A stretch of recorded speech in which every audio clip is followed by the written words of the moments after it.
Welcome to Tuesday's edition of Big Blue Kickoff Live, presented by Cadillac, the official luxury vehicle of the New York Football Giants.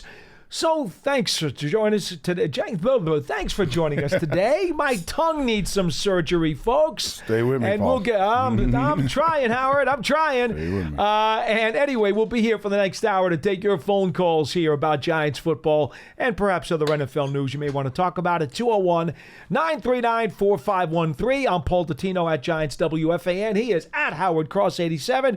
Former Super Bowl champ with Big Blue. And as a reminder, you can find an archive of this show if you didn't catch us live, as well as our entire podcast network on the Giants mobile app, podcast platforms everywhere, and at giants.com/podcasts. All right, let's get two pieces. Look at this.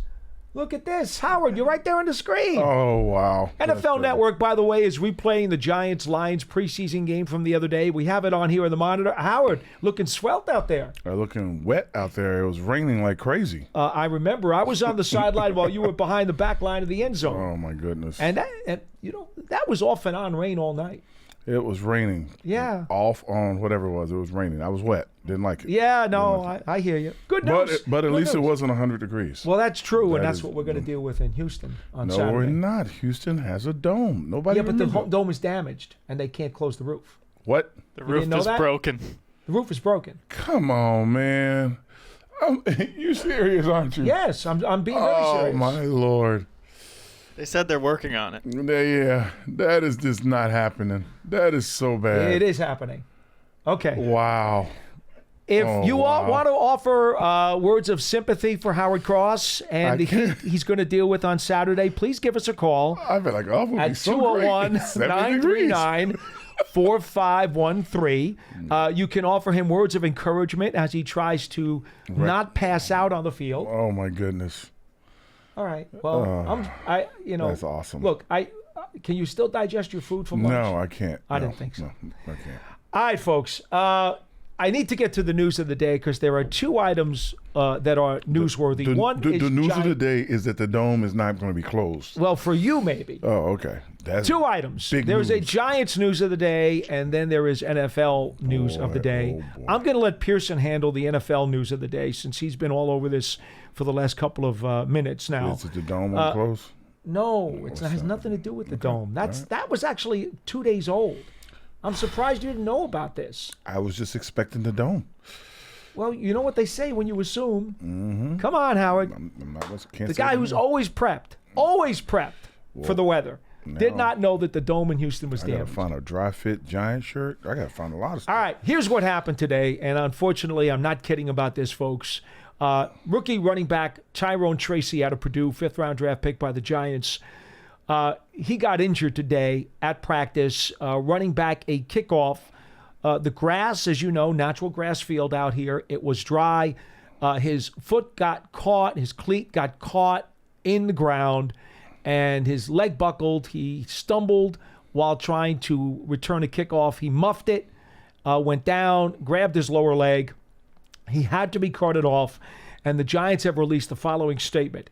Tyrone Tracy sustained an ankle injury and will be undergoing further imaging at the Hospital for Special Surgery, that's in New York, for a more comprehensive evaluation. So that's where it stands right now. I will say this. He was having a spectacular training camp. A guy who was, in my mind, easily the number 2 back behind Devin Singletary. And so if he is out for an extended period of time, and I use the word if in big, bold letters, that would be a shame because it would obviously stunt his growth and the offense's growth because he can do so much, not only in the run game, but in the pass game and the kick return game, Howard. Look, he's going to be fine. If he has an ankle sprain, if he had a little fracture, whatever it is, he'll be out a few weeks and he'll be fine. It might slow down the production of some of the plays he'll be running himself, but he will definitely be fine. Nice young man, very productive, like you said, in camp every day. I think it's exciting, for the prospect of what he's going to be. But for now, I think he's just going to be fine. Okay, 1B in terms of Giants news. Malik Neighbors addressed the media today, and I did quote him on my Twitter page at Giants WFAN. Said at first when he turned his ankle the other night against Detroit, he said, quote, "It was no big deal." Then he also said, quote, "I don't think it's serious." They've ruled out a high ankle sprain. He had the MRI. He had the x-rays. He says there is no doubt that he will play against the Vikings. He has already started to jog lightly without any tape or brace on the ankle. And so there's a lot of optimism there that he'll get back to full strength very, very quickly. However, it would seem extremely unlikely that he'll play this week against Houston. No reason to rush him back. No, that's perfect for him. He gets a couple weeks off, keeps learning the offense, goes over the stuff he's been going through at minicamp, get on the sideline, get his ankle back strong, and by the time we play the Vikings, he will be, A-okay. I suppose if you really wanted to be particular, I'm going to give you one C from the Giants news blotter. Evan Neal took some snaps today with the backups at right tackle. And nice. It was good to see him out there taking them. That sounds good. We'll see where it leads him, but he was back out there at right tackle, again, behind Jermaine Illuminor as we sit here today, because they got to ramp him back up. Well, if you haven't been practicing, you can't just go back in and get started. Correct. Right. By the way, Paul, it's going to be 98 at 1 o'clock when we play the game. Okay. I told you 95. You just upped it to 98. Boy, you love misery, don't you? Okay. Pearson, would you like to chime in with the NFL news that I know you've been following now for a little while? The dome's not opening. It's going to be has 98. nothing to do with the dome. Go ahead. He's stuck on the dome. He's obsessed with the possibility of that dome not being fixed in Houston. Go ahead. Just because it's relevant to the Giants because we play them week 1. J.J. McCarthy has a torn meniscus per Adam Schefter in his right knee, and he will be undergoing knee surgery to determine how much that time he will be sidelined. He complained about knee soreness over the weekend, underwent an MRI on Monday night. So it sounds like Sam Darnold, most likely, week 1. Week 1 against the Giants, approximately a month from now here at MetLife Stadium, Howard. Hey, look, Sam's been in the league a long time, played for a lot of different teams. I don't want nobody beating on Sam Darnold. I'm happy that he's, still getting his reps in. As for McCarthy, though, man, that's a tough break. I wonder what happened, when it happened. If he's complaining about knee soreness, I'm assuming it may have happened in the preseason game or the practice leading up to it. But these, the guys today are getting tweaked here and there, so they just have to be careful. Yeah, for sure. All right, let's give you a few tidbits from practice today, Howard. I'll get some thoughts if you'd like to add them. Yep. These were the highlighted plays from this morning's session. Darius Slayton catching a right sideline go route for a touchdown, a long bomb from Daniel Jones. Then Hyatt with a fingertip stab over the middle on an absolute dart from Jones that it looked like it was a Nolan Ryan fastball, and Hyatt just plucked it right out of the air. It was a sweet catch. Okay. Wan'Dale Robinson also with a fingertip stab on a left crossing route. That was all on the first possession that the Giants ran with the first team offense. So Jones was actually 3 of 4 on that series before they rotated and brought in the second team. Later on in practice, let's see, Tommy DeVito hitting Allen Robinson with a diving stab along the right sideline, and he stayed in bounds to make the catch. And then, let's see, the other big super offensive play was another Allen Robinson left corner route going long on a flag route for a touchdown from Tommy DeVito. Perfectly thrown long ball. And you'll notice I mentioned Allen Robinson twice.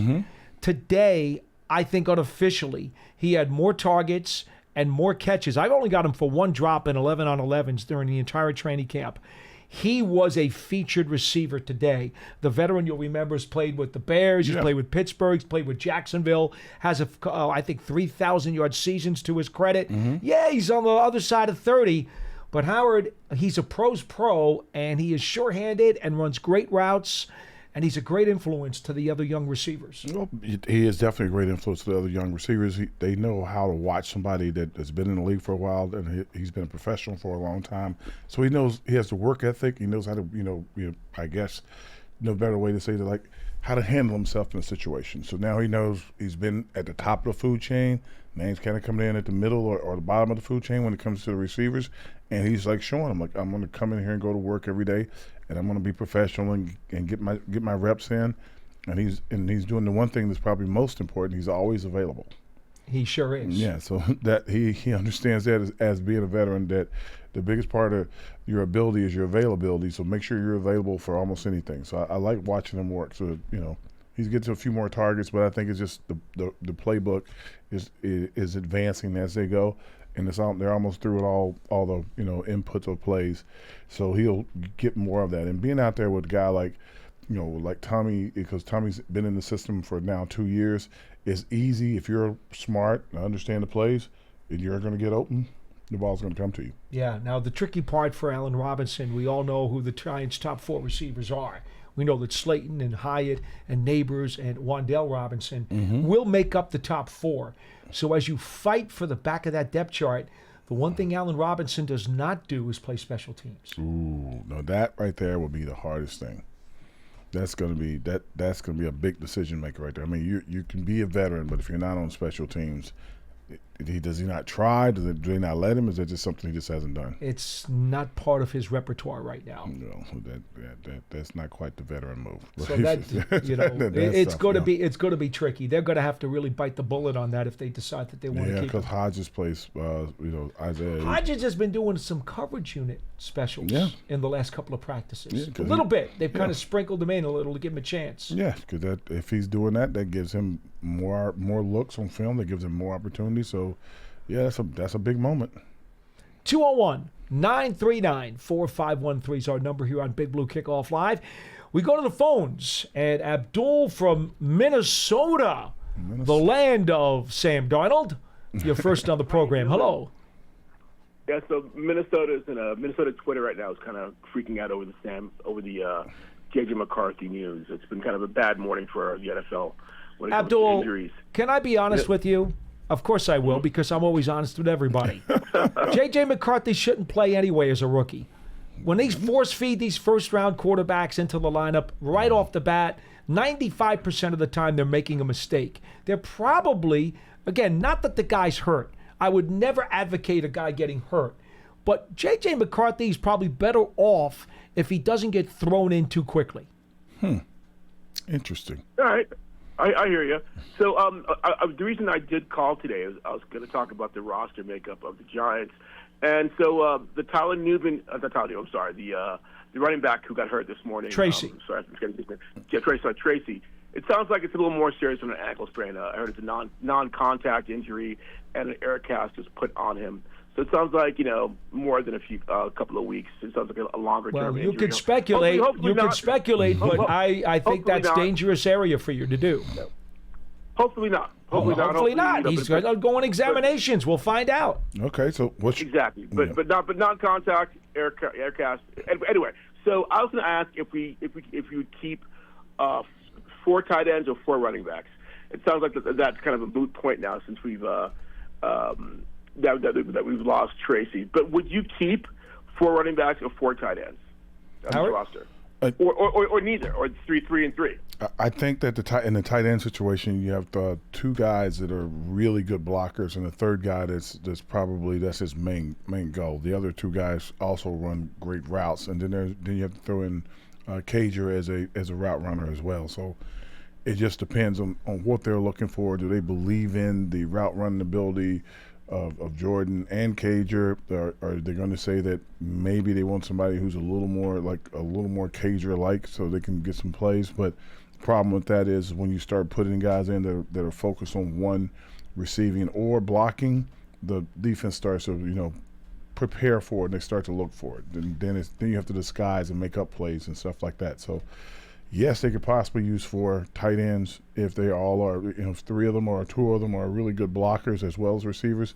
They have a better chance of making a team, and if they're playing special teams as well. So we know the 2 guys that are pretty much going to be the everyday guys with Jordan and Bellinger, but then you got to figure out.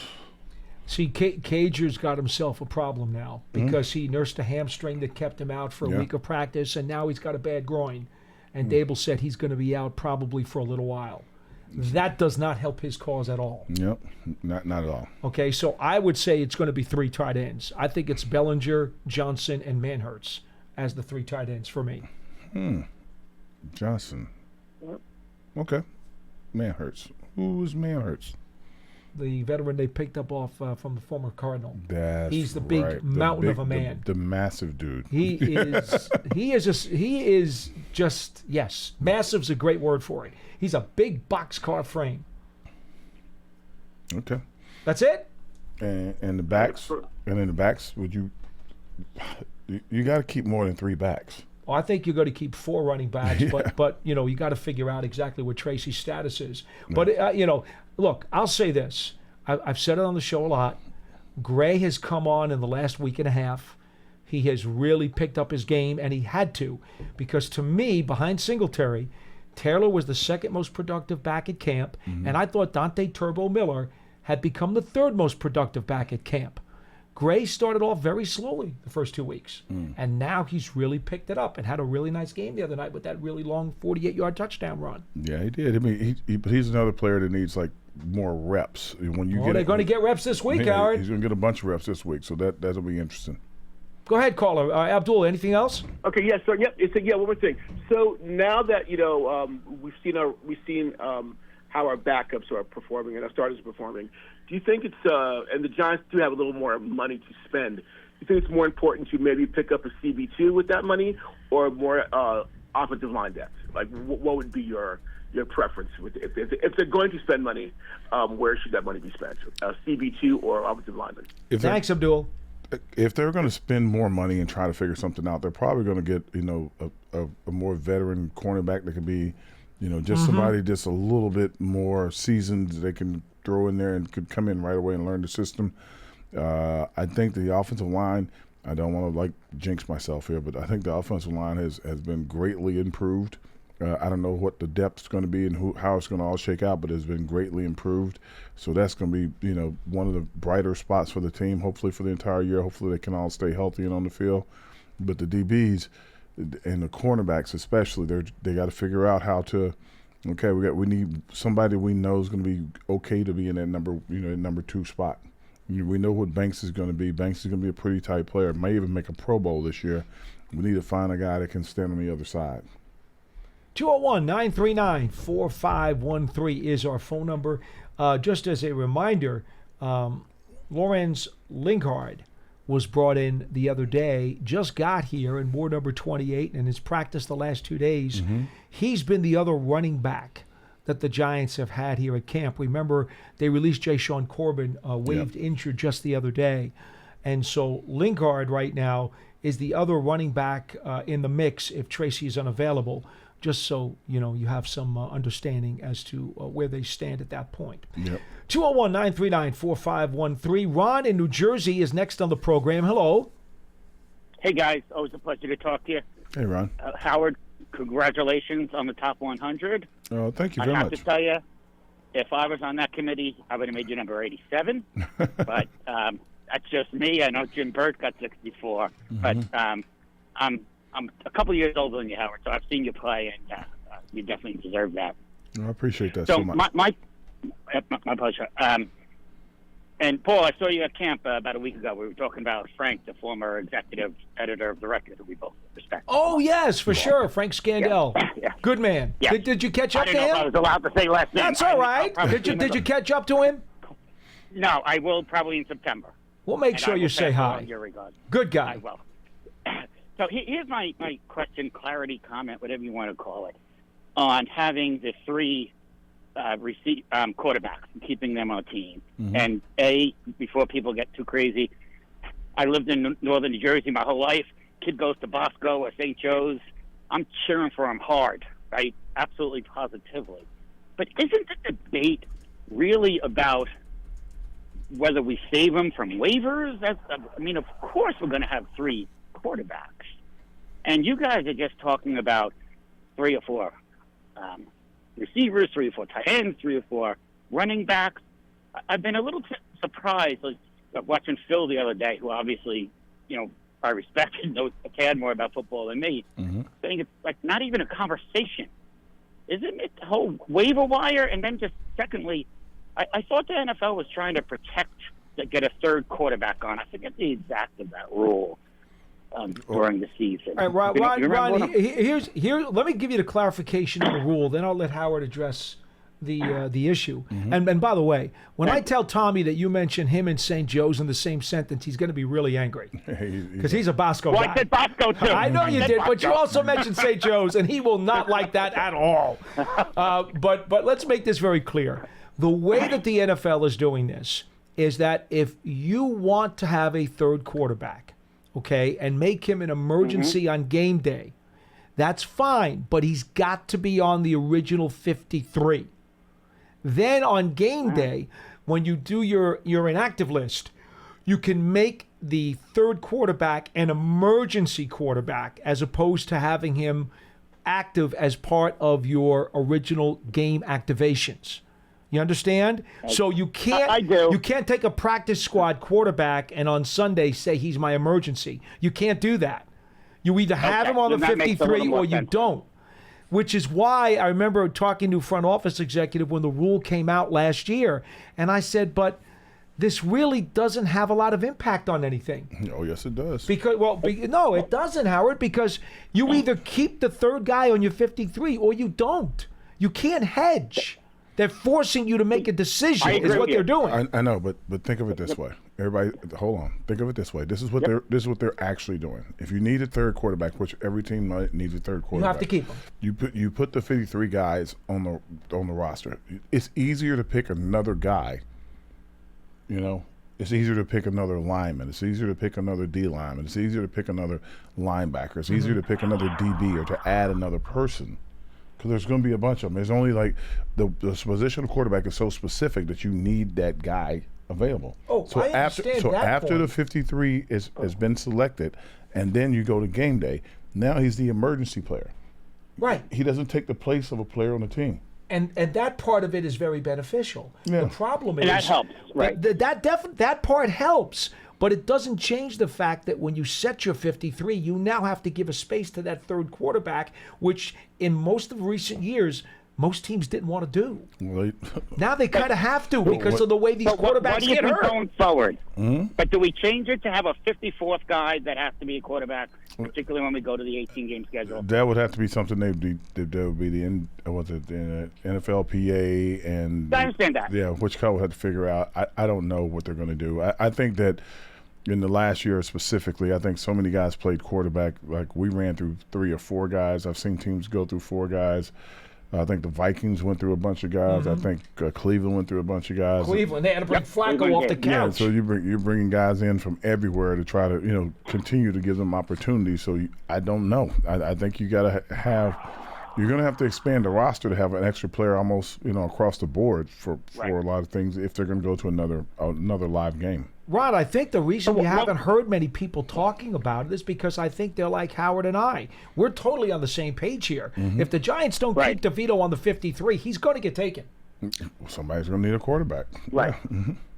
So then, last quick question on this: does every team just keep 3 If they're this year, last year? I mean, if they're smart, I mean, I know you kind of want to hedge your bets, but if you don't have 3 on your team, I mean, if you don't, just think if, God forbid, Patrick Mahomes goes down or Joe Burrow goes down or Danny goes down, if somebody once they go down, now you have to have 2 guys to be active, and you hope that I get that. and you hope that they both know your offense.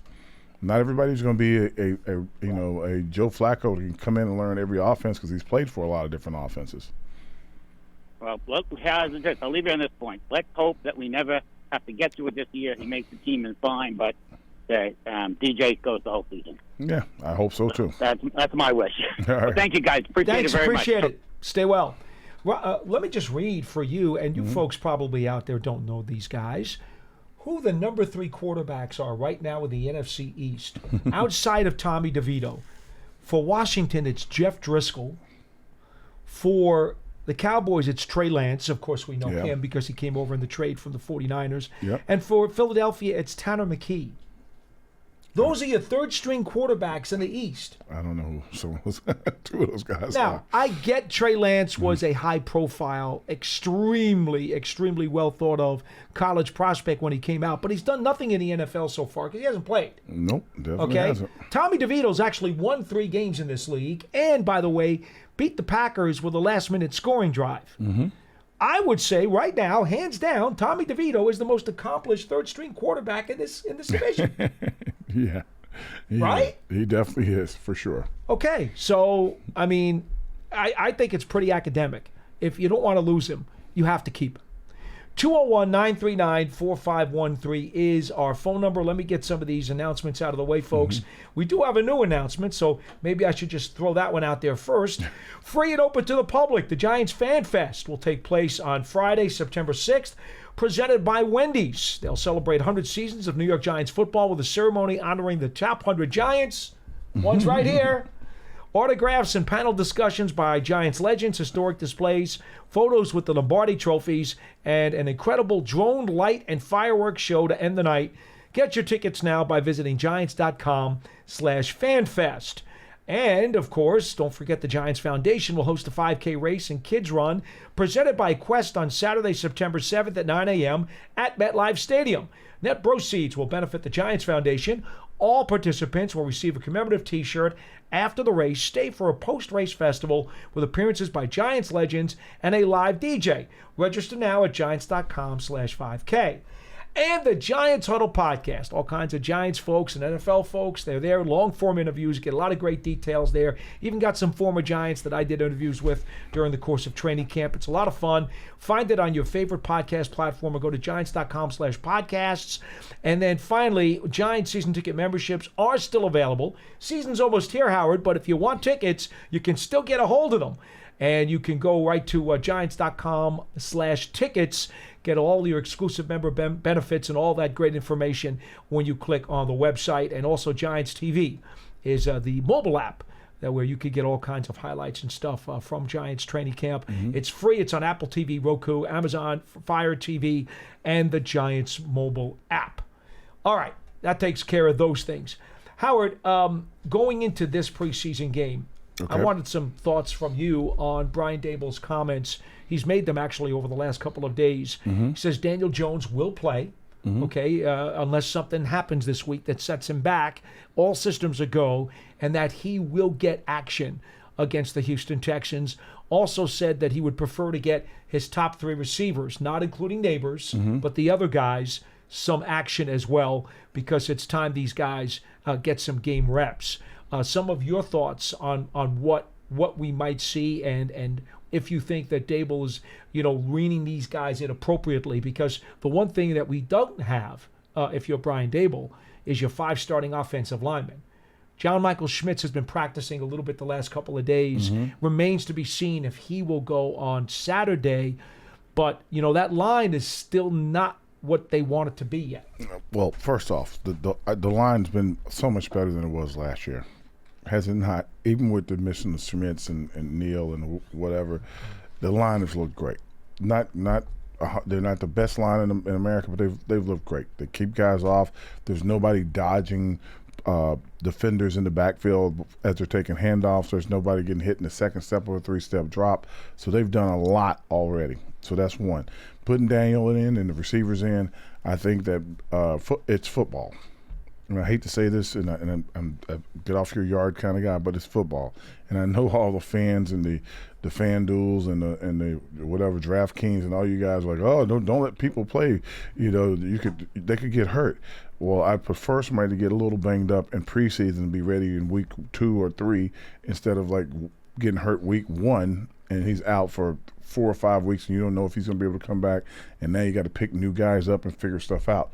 It's better that somebody gets a little little bump or a little bruise early so they can get used to it. It's just football that makes more sense. The idea that a lot of broadcasters said that you shouldn't have your starters out there, you got to keep them safe. Like, if the game isn't safe, why would you want them to play in week 1? Don't look at me. So that's kind of that's how I feel about it. I'm all for starters getting the snaps. And then if you get reps as starters, you start to build continuity as starters, and the offensive linemen are getting reps right away. Then they're getting better continuity, whether they're the starters as a group or not. The more high speed reps that you get and you take, the better players you become, and the better team and cohesiveness that you'll have going forward. It just works that way. And no one can tell me that it doesn't. And I understand that we have new rules and everything, but that's the way it works.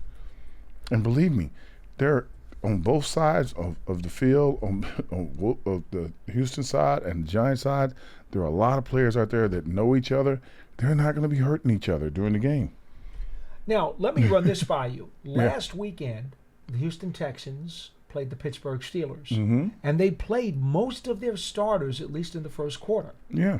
The Giants elected not to, except for a couple of guys. You saw Banks and you saw Neighbors, and that was it of their starters on the starting 22. So I don't know how Houston's going to play it this week, but the Giants are going to play their guys. Well, the way it used to go is that we'd come out and we'd play the first quarter. Second game we'd play first quarter, second quarter. Third game we'd play into the third quarter just to come out after halftime to get used to that rhythm of the game. Fourth game, you probably get a quarter if you were lucky because they had to let everybody else play that was trying to make the team. Now we have only 3 preseason games, and we have joint practices a lot to try to make up for the games we don't get to see. Even in the joint practices, and I love them, there's no element of game, no real game element there. You're not under the lights. It's not like the plays are super magnified because the ones are going against the ones over here, twos are going against twos over here, threes are rotating in. Everybody's kind of getting the same amount of reps all of a sudden. And there's no game planning whatsoever in those practices. And it's just, this is what we're going to do. But when it comes down to like an actual game, every rep that you get is so important that it just makes a bigger difference. All right. So now one of the things, though, that you didn't address there in your answer is the offensive line. While it's been better, we know continuity is important. And Coach even said, and so does Carmen Brasillo, the offensive line coach, that at this point they would love to be able to get their starting 5 out there, but that's not the reality. So how difficult is it going to be for them to try to get their starting 5 out there maybe next week against the Jets and get them ready for Minnesota? So let's say that both guards are both of the top guards they're going to have playing. Let's say the left tackle is the left tackle they're going to have. Well, all right, so let's do it. Thomas is okay. He's fine. He's practicing and everything's great. Okay. Runyon kind of tweaked his shoulder a little bit yesterday and came out of practice early. And at this point, they're pulling back on him because they don't want to get him any banged up more than he is. Okay. So they're pulling back on Runyon right now. So what we saw today, and I could say this because Coach actually named his starting 5 for the practice today. Aaron Stinney was the left guard. John Michael Schmitz was the center.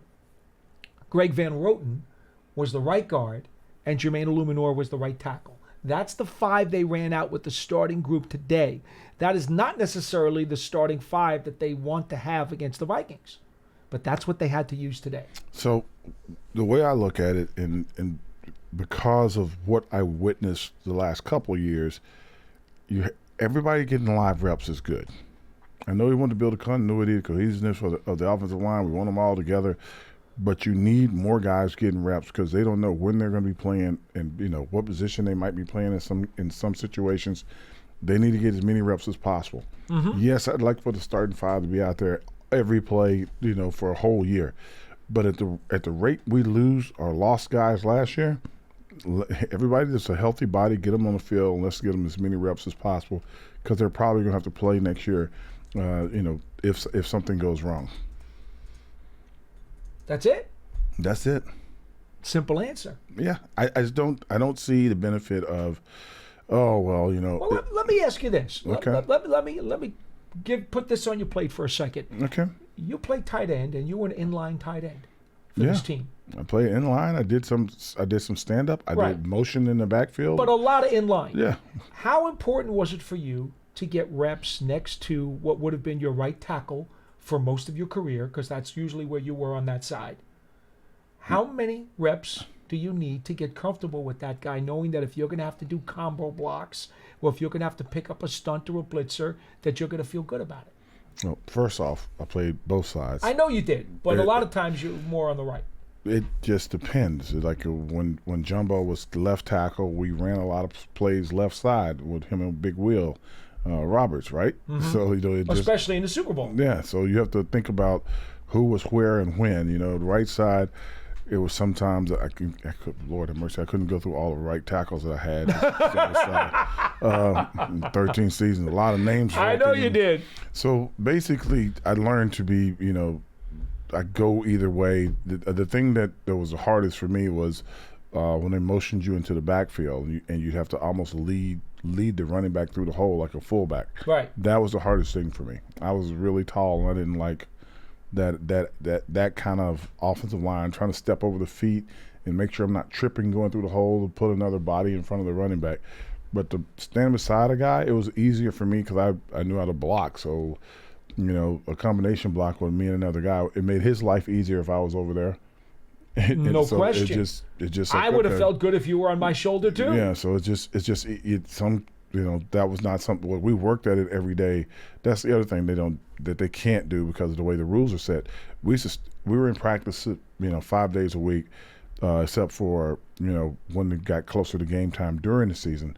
But by Wednesdays were like full pads coming on. Fridays we would even have live goal line practices. During the season we will still have them. So it's just different now. So what I would say is, and this is like an old school thing, we would start the practice off. Banks would be here, Leonard Marshall would be there, me and another tackle would be here, and we do combination blocks up to the next second level. Remember it very well. Over and over again, like go down the line, go down the line, go down the line. Howard now switch to the other side, go down the line and do it backwards. It's just the way we started practice because we were running teams. So we practiced the double team up to the second level to make sure you could clear guys out. They can't really do that now. No, so they can't. Yeah, again, the difficulty of the right guard and the left and the right tackle, or the right tackle and the tight end, for them to get the continuity that they need, it's virtually impossible because they can't do what you did. Like I said, I don't know how to explain it. I mean, I know it's tough. There's even sleds they could use, I guess, to do it, but I don't see that sled out there. So this is the reality of what these guys are dealing with. What I did want to ask you also, and I want to get back to the calls at 201-939-4513 in just a couple of minutes. I want to ask you about Brian Burns. You've gotten a chance to watch him out here. Yeah, he's got incredible bendability. Yeah, very quick, and has really long arms and length. And like one of the things I was talking to Sean O'Hara about is that the thing that impresses me about Burns is when he comes off the line, when they do we saw them against the Lions, and we also see him every day here against his own teammates. The offensive tackle can never get locked up onto him. He's got such long arms and such quickness and bendability. He always keeps that big 330-pounder off of his body, which allows him the space to execute his pass rush moves. Yeah, so very impressive. How would you block him? So what happens with him is that he's coming off the ball really quick, right? So when the tackle is setting back to get into his set, he's pulling his hands back, and sliding his feet. Well, by the time he gets his foot down, Burns is across the line and has closed the distance on him. So now if he's closed the distance on him, before the tackle can reach out, he's got his hand on him, or he's swiping his hand down to go by him. That's what it looks like. Unless a tackle is really super quick, or it's going to be doing what they do most of the time, and false start, but they don't really call it. Okay. I still can't figure that out. Like even our guys, I said, he just jumped. He's like 2 yards back, and the ball's still on the ground. I keep looking at the official. Like, they're not going to call that. I said, I could play this. I could play right now if you're going to give me 2 steps before the ball is snapped. Okay. But, I don't know why they don't call that. But I'm not picking on the officials. Don't look at me when you get to the sideline. Okay. But I just think that that's what it is. He is so quick off the corner that you cannot get your hands back in place because he's getting on top of you before you can stop your kick. And that's hard for any position to do. And that's what Barnes is not this kind of a player, but that's what a guy like Charles Haley used to do. Right. Charles Haley was so fast in the first 2 or 3 steps off the ball, and he was so big that by the time you try to get your hands up to get on him, he was already had his hand in your chest, and it was like, it's almost a no-win situation at that moment. Aside from Lawrence, who you had to sometimes block in practice, who was and I know Haley was a hybrid linebacker, defensive end type. Who was the linebacker who gave you the most problems on a pass rush? Oh, pass rush? Maybe Eric Greene. He was Kevin Greene. I mean, Kevin Greene was like massive. If he wanted to rush by you, he could rush by you. He played with a lot of different teams, the Steelers, the Rams. Kevin was excellent. My roommate in college, Derek Thomas, was impossible if you had to block him. He was another one of those guys that was so fast off the ball. If he just wanted to go by you, it was like, okay, can somebody we'd have to sit in in flood formation or a tackle here and a tight end kind of back to make him have to run a wider loop, and they will still run around you. I'm like, okay, so some of these guys were just, if they didn't want you to touch them, you couldn't touch them. All right, so back to this Houston game on Saturday. We've established the fact that the starters do need to get some reps in the preseason, and they're going to get them this weekend. How long do you think they would need to go, Howard? Assuming, I'm guessing now, remember, the following week, the Giants will have a Wednesday practice with the Jets down at Florham Park. So they will have one more joint practice session before they play the Jets in the preseason game a week from Saturday. Okay. How much time do you think, how many reps would a starter need, given today's circumstances in this Houston game, to get them prepared, assuming they probably won't play in the Jets game? Well, first off, you want to get them, you'll have a starting 15 or 12 plays that you write down. Those are your plays you want to come out with. The scripted ones. Yeah, the scripted plays. If you can get through those plays in one or two drives, then you have to make a decision if you're going to, if you get through those plays in two drives, that means you've run out a quarter, basically. You're almost got through the entire quarter. Sure. If you feel like you like for them to come out in the second quarter, because you got, like I said, you got to have some continuity. You got to be moving the ball. Everybody's got to be really, really safe. And if you can accomplish all that, then I'd give them 20, 25 plays. If you can't accomplish all that, you get them to the 10 play, 12 play range. You're like, okay, next group in, let's just try. We know what we need to work on. But you really want to get through the scripted plays first. And if it's me, I want them to get into the second quarter if I can. I think that gives them about 20 plays or so. If they get down to 20 plays or so, then you're like, hey, we can start pulling guys out. By that time, if I'm a veteran, I'm in the game, I'm going to be like, wait a minute, why am I leaving? I'm like, we're having a good time. Let's get this thing going. But different, like I said, it's a different world now. So I think if you can get them to 20, 25 plays, that would push them into the second quarter, and hopefully that would be a good enough look for Daves and stuff. Okay, if it's really going well and he's being really competitive, it might look a little different, but we'll see. It is my strong belief that the NFL is going to be able to execute the 18-game regular season that they want in conjunction with the CBA and the Players Union probably no later than the 27 season. I think it could happen as early as 26, but I've been told it might not happen till 27.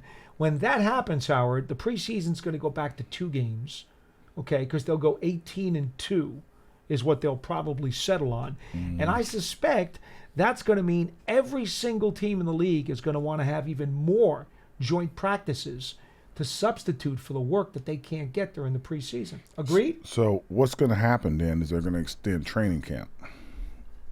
The training camp will be a little bit longer so they can get those actual joint practices in. Since they won't be preseasons, they'll have 2 weeks of joint practice. They'll have 1 week probably to warm up and get everybody together. The second week will probably be a joint practice week. The third week will be a preseason game. And the next week will be a preseason game.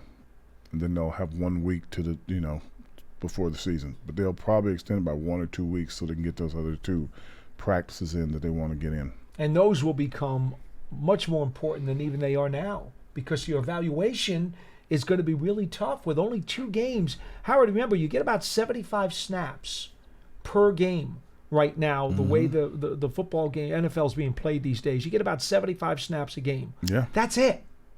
That's it. Imagine only getting 150 snaps for your entire 90-man roster to evaluate who you're going to keep.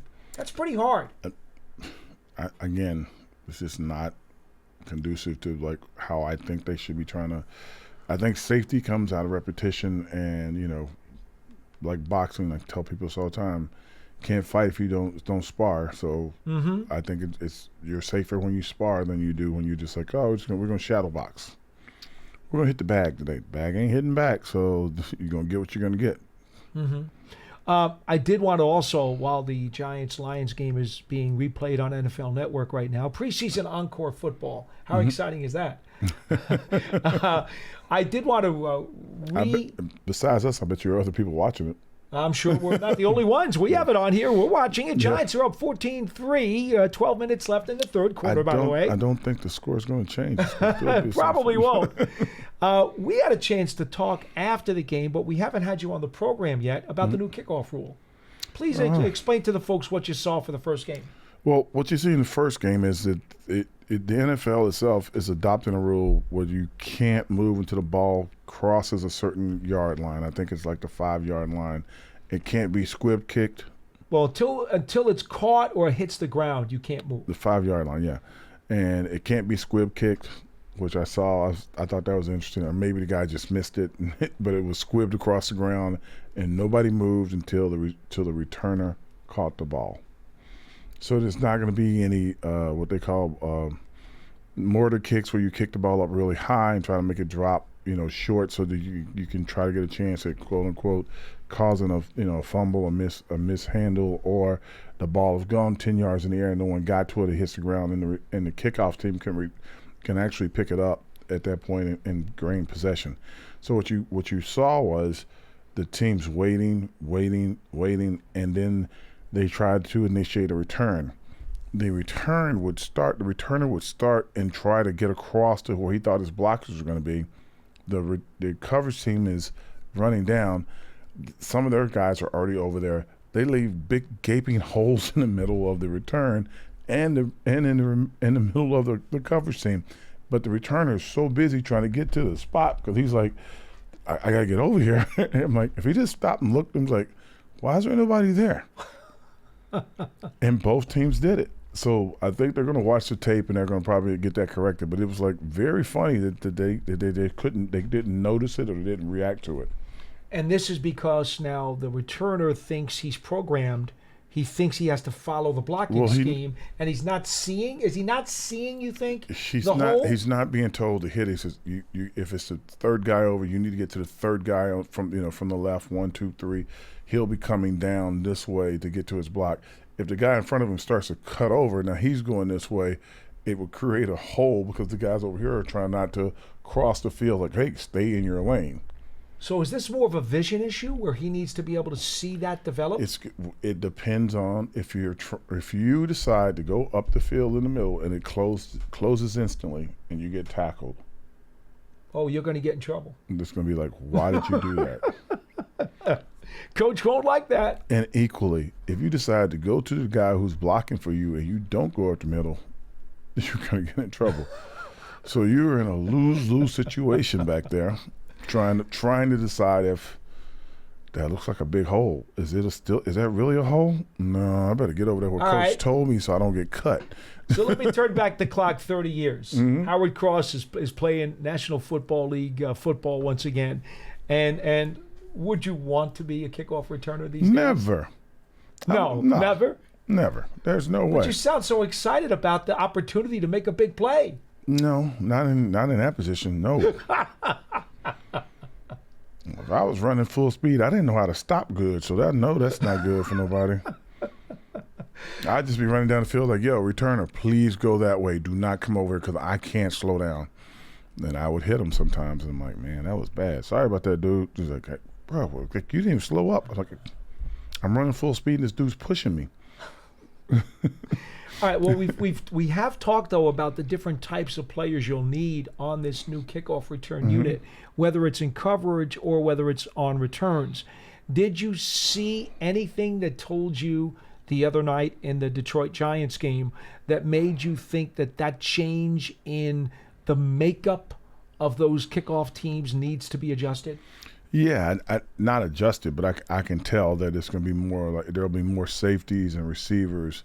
Maybe a couple of running backs. There won't be nearly as many linebackers. They're going to go for speed and shiftiness.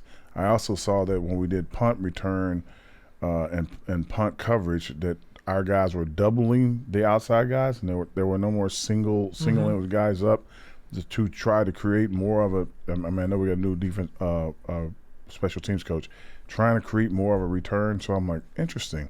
So you can see some of the differences in the philosophies, but that kickoff thing, it's going to be boom or bust. That's how I look at it. It's going to be really big because somebody's going to catch the ball, and that they're going to say, like, if you see a giant hole in the middle of the return, run through it. Okay, now I'm going to tell you something that I would do, Howard, and I'll be, I know I'm putting myself out on a limb here, but the truth is, if in the first couple of weeks of the season, I see a team bust a couple of those, or if I know I'm playing a team that has a very weak offense, or I feel really good about my defense, I'm putting the ball through the end zone. Let them have it at the 30-yard line as a touchback. Why would I even joke around and fuss around with a potential big play through a gaping hole that you're talking about? Well, you have to I'll make it a touchback every time. If you have a really super aggressive returner, you could kick it. You better kick it through the end zone because he's going to catch it pretty deep. That's what I mean. And start the ball out, and you're going to have to figure it out. You don't think these robo kickers can put it out of the end zone? We know they can. And another thing that's going to happen is the guys are going to run back and forth in the end zone. This is me predicting this. Yeah. To see if they can cause some disruption before they take off. You mean zigzags? Just stay in the end zone because if you don't come out, right, you still take a knee. Right. Oh boy. Yeah, I've been like, take a knee. Okay, what did they do? Well, it looks like this guy was trying to take him, so you need to stay on this side. It's going to be a setup.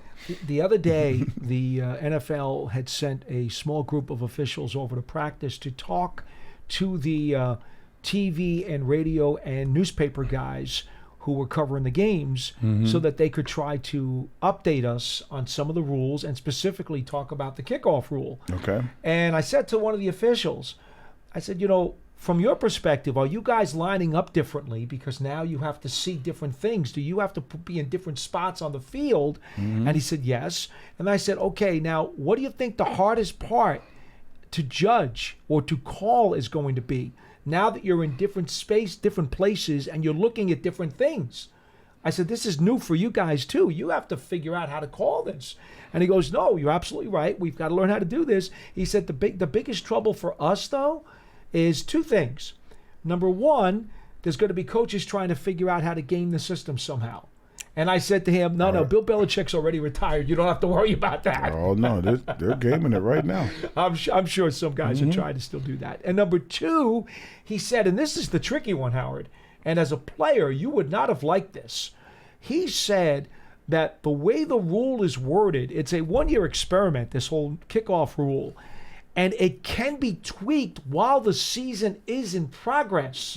They can make changes to the rule if they find out as they start to play games that it's not working the way they want it to. They could tweak the rule and change it. As a player, that would make me freaky. It never happened while I was playing. Not that I can remember. It's going to be hard to do. Like I said, the best way to game is to, if the ball goes into the end zone, is to start to run, but never cross the line, just so you can see what the returners and the coverage looks like. Wow, I'm thinking about that now. Wow. Catch the ball, start sprinting real hard, and everybody goes, you'll see how they react to it. Like, okay. Special teams coach said, got it. Let's go. Interesting, Howard. Yeah. Would you bluff it the first time and then go back to it the second time, knowing that okay, I know what I saw? 100%. Wow. Kind of like the guy who fakes the bunt, right, and then pulls the bat back. Yeah. Just to see what's going on. Because all you have to do is like start left or start right and run like 10 yards in that direction, stay in the end zone, and you're going to notice what the interior of that those guys are, how they're going to cover. Well, but see, here's the thing, and we've asked Coach Dable this many times about preseason. What do you want to run? Stuff that you want to run, because you just want to run certain plays to run them and see if they work. Are you afraid that you're going to show too much, et cetera, et cetera? He seems to be of the philosophy of, I really don't want to show stuff. He said that in his mind, and you'll recall he had a very simplified playbook the other night. Yeah. And I think they also ran very simple stuff on special teams too. Yeah. He said, what I'm most concerned about is I just want to see the guys being aware of what they're supposed to do, recognize the plays, run the plays correctly without any hesitation and instinctively. And that to me this is Dable talking about. He goes, that to me is the primary objective of what we're trying to do here, because they're not game planning for the opponent, and they're not trying to outsmart anybody.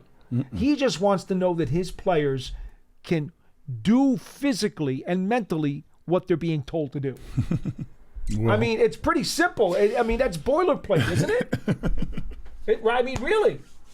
I think, listen, I get the whole, like, we're not going to show anything, they're not going to show anything. Well, do you show stuff this week? Some of your starters are going to play. Do you run some of your real plays? I think that you have to run your offense to just to see, and your defense, just to see if they can do it. If you run the boilerplate or the basic plays, and the next week you put motions and shifts and everything in to run those plays, guys aren't going to be able to do it because it's going to be a different pace. There are lights. You're trying to pay attention to who's following you, who's not following you. You're trying to, call out the mic. Okay, the safety's staying. That's why we put him in motion. And the guy that's doing the motion will not know what he's looking at when he gets to the other side. Right. So you definitely favor running some of your plays. I think that you put a guy in, like if Neighbors is on the right and Hyatt or Slayton's on the left, and you run a play, I run that play knowing that he's going to be motioning over there eventually. So he can see what it looks like when he gets over there. So if you just line him up in there and he's stationary, like, okay. So you'll be coming from the left, when we play the Vikings, right? Got it, coach. Well, but if you don't, if you like put guys in positions where, like, okay, they've been in the right side the entire time, and he just nobody moves, and then they might play it differently.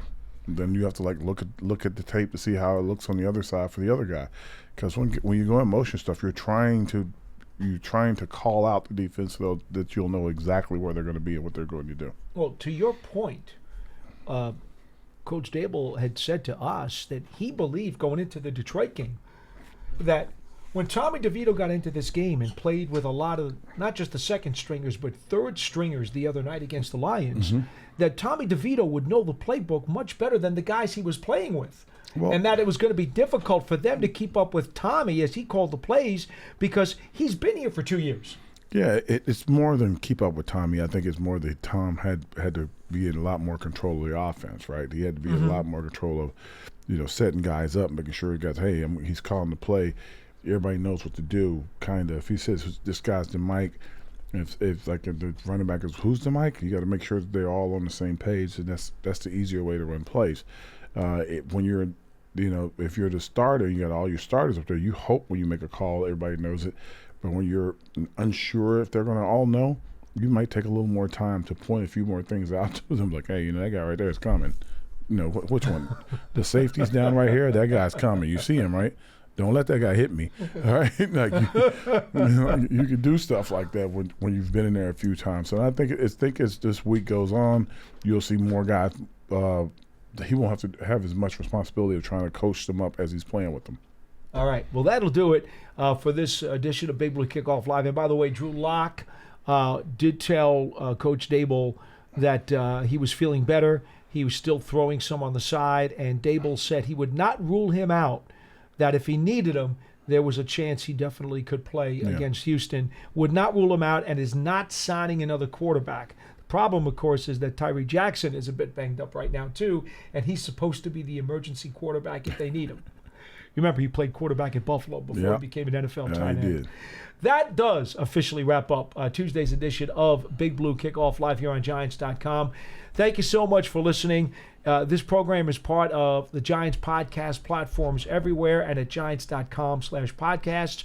For Howard Cross, I'm Paul Dottino. This has been Big Blue Kickoff Live, presented by Cadillac, the official luxury vehicle of the New York Football Giants. We'll see you next time.